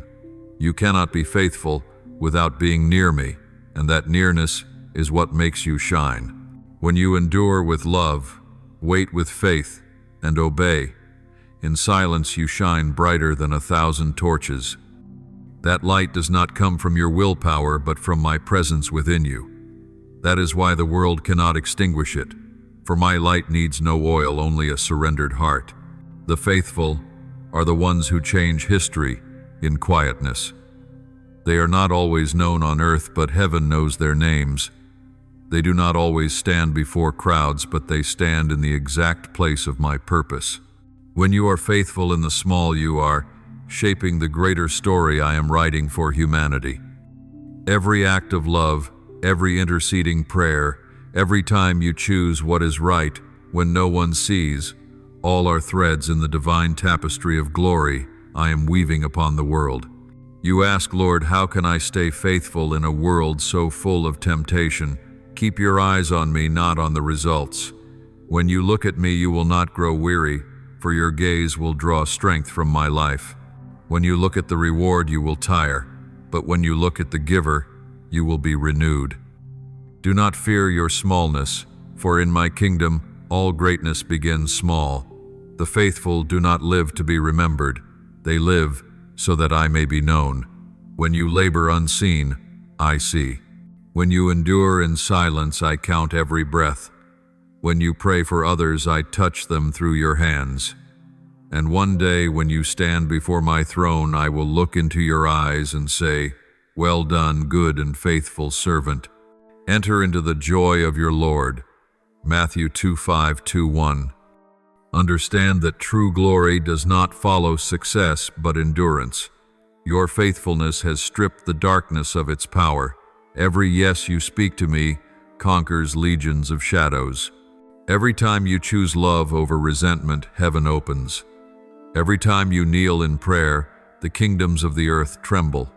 Therefore, never underestimate the small moments. The faithful turn every moment into a doorway of eternity. I am beginning to glorify your faithfulness, not so that others may exalt you, but so that they may see me through you. The light within you will become a flame guiding those who come after. They will look at you and see that faithfulness still exists, that love still endures, and that God still keeps His promises. I will make your life a living testimony that perseverance in me is never in vain. You will see prayers once buried bloom into reality. Seeds you sowed in solitude will rise into fields of grace. Dreams you buried in tears will be lifted by my light. And when you behold it, you will understand every season of waiting, every tear, every not yet was part of the radiant tapestry I was weaving. So do not lose heart.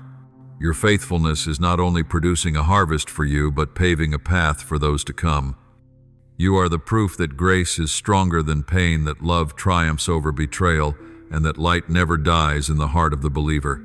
Your glory is not in fame, but in the way you continue to love, to believe, and to walk, even when no one understands.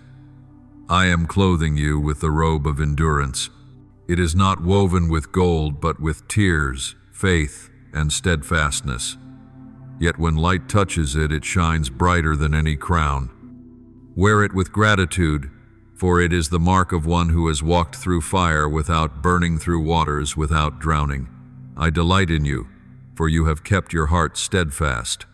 My beloved child, the time has come for you not only to stand in the field of harvest, but to step into the fullness of glory, the place where everything I have spoken is fulfilled, where you no longer merely know about me, but know me in every breath. Fullness does not arrive like a rushing wind, but like the gentle dawn that rises after a long night. It is not loud nor showy, but deep, still, and radiant. Fullness is not an ending, but a union. It is when your will dissolves into mine, when your dreams beat in rhythm with heaven, when your words reflect my own. You will no longer beg me to act for you, and I will move together. You will no longer ask when, why, how, for your heart will understand that everything is beautiful in its time. Ecclesiastes 3:1-1. Then you will live in true rest, where every effort melts into grace, and every desire flows with the wisdom of my Spirit. Fullness is not when you have everything, but when you need nothing apart from me. When your soul is satisfied in my presence, that is heaven. Not a place, but a posture of the heart. When you no longer chase blessings, but become a blessing. When you no longer seek miracles, but become one. When you no longer demand love, but become love, that is fullness. For true fullness is not about gaining more, but about realizing enough. You ask, Lord, how will I know I am living in your fullness? You will know when nothing within you resists the light. When you can stand before me, uncovered, unafraid. When you can look at yourself with compassion the way I look at you. When you can forgive those who once shattered you, that is the sign you are living in me and I in you. Fullness does not come when you are flawless, but when you are fully loved and know it. Understand this, my child. True glory does not come from being exalted, but from being transparent. When your soul is clear, my light passes through unhindered. Others will see me in you, not through your words or actions, but through the very essence you carry. When you live in fullness, you do not need to try to shine. The light simply flows. As it was with Moses, his face radiant, not because he tried to glow, but because he had been with me. So too will you shine effortlessly when you dwell in my presence. In fullness, you will perceive the purpose of every season. You will see why I let you weep, why I allowed others to leave, why some prayers were delayed. You will understand that I never take without preparing something greater. I never close a door without keeping the key in your hand. And you will smile not because you finally comprehend everything, but because you trust the one who authors your story. Fullness will not make you proud, it will make you humble. For the more filled you are with my spirit, the smaller you will feel before the majesty of your Creator. The more you are given, the more you will long to give. The more you understand, the more you will stand in reverent silence before my mystery. You will learn that sometimes worship is not a song but a breath, not a word but a way of being. You will see that service is not a duty but a joy. And then every day, whether small or great, will become a symphony of surrender. I am calling you to be complete in me, not to do more but to be more. The world teaches you to achieve. I teach you to become. To become my child, that is the destiny of every journey. Every trial was a staircase leading you there. Every pain is a lesson in love. Every battle is an opportunity for my power to be revealed through you.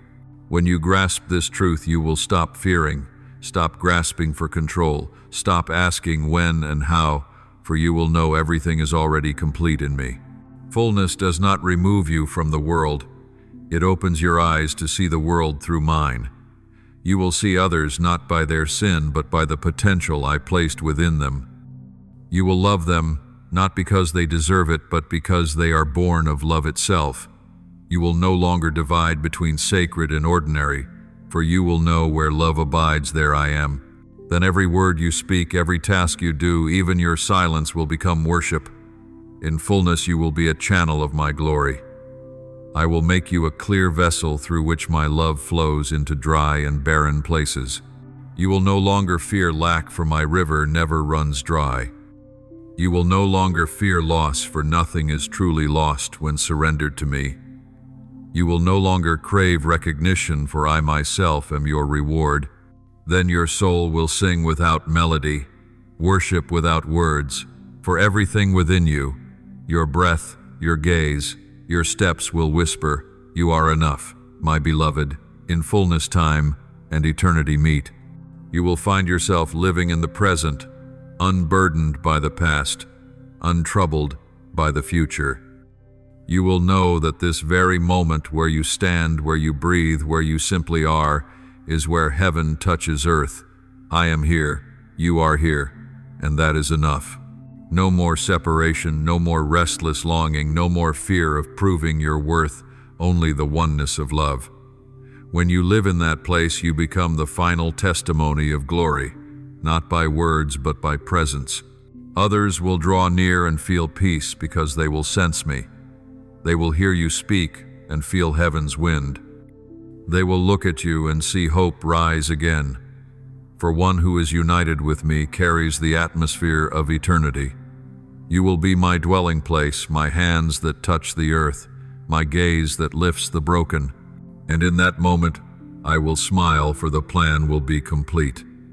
Not only in you, but through you. You have journeyed from ashes to light, from loss to wholeness, from limitation to the breath of eternity. I have not only saved you, I have rebuilt you to reflect my very nature. And as you stand between heaven and earth, between tears and praise, I will call you the living evidence of my glory. My child, walk in this fullness, not with noise, but with powerful stillness. Let love be your compass, peace your protection, and my light your constant flow through every moment. For when you live in this union, the world will know that I truly live. Thank you for listening to this message today. Subscribe and turn on the bell so you may continue to receive words of life, strengthen your faith, and walk in the boundless love of God. Amen.